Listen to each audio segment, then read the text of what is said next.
Merci. La parole est à Madame Gilda Aubert. Madame la secrétaire d'État chargée de la politique de la ville, la nouvelle cartographie des quartiers prioritaires se met en place sur l'ensemble du territoire français. Lyon a eu le plaisir de vous accueillir jeudi dernier pour participer à la signature du contrat de ville qui marque la nouvelle politique de la ville sur la métropole de Lyon jusqu'en 2020. Au plan national, ce sont 37 quartiers qui sont désormais prioritaires, tandis que 29 sont répertoriés comme quartiers en veille active sur notre métropole.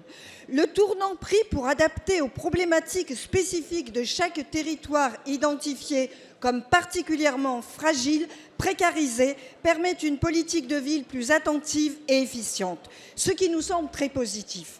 Néanmoins, et c'est là que nous devons rester extrêmement vigilants en ces périodes de repli, de crise identitaire, de risque de radicalisation, les quartiers aujourd'hui déclarés, j'allais dire seulement en veille active ou sortis du dispositif, se sentent délaissés. Sur ces territoires, le chômage est souvent un lieu commun, une infâme normalité et le sentiment d'injustice qui en découle est le terreau des actes d'incivisme.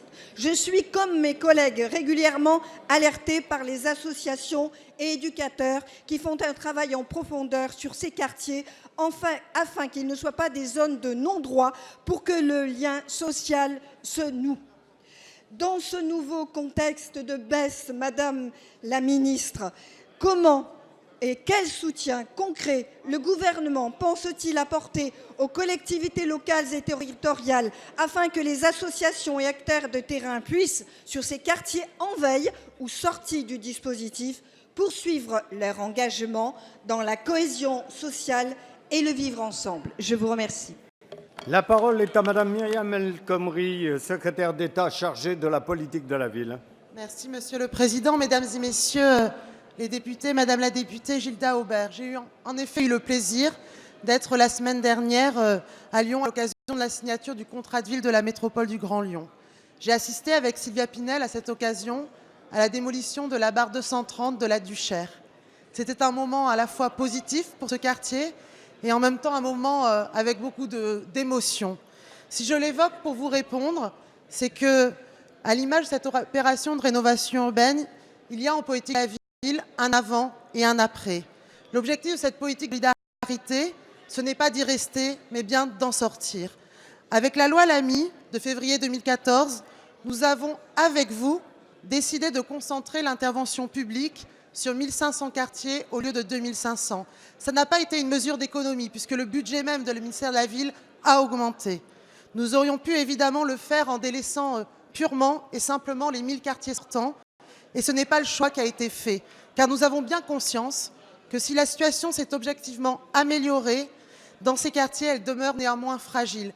Et l'objectif, dans 6 ans, quand nous réactualiserons la géographie prioritaire, nous ayons encore plus de quartiers dits prioritaires.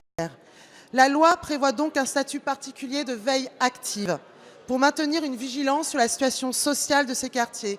Et je sais que Gérard Collomb et l'ensemble des élus de la métropole du Grand Lyon y sont particulièrement attentifs. Concrètement, la veille active, c'est le maintien d'une ingénierie, c'est le maintien de dispositifs performants tels que la réussite éducative, c'est aussi le maintien des conventionnements des adultes relais jusqu'à la fin de ces conventionnements à minima, et c'est aussi la recherche de financement de droit commun par l'ensemble des partenaires.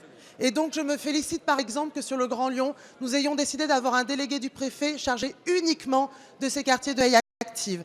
Vous l'aurez compris, avec l'ensemble du gouvernement, Patrick Caner, Thierry Braillard, nous mettons le paquet dans ces quartiers prioritaires et je peux vous dire que nous maintenons plus des subventions la plus importantes. Merci. La parole est à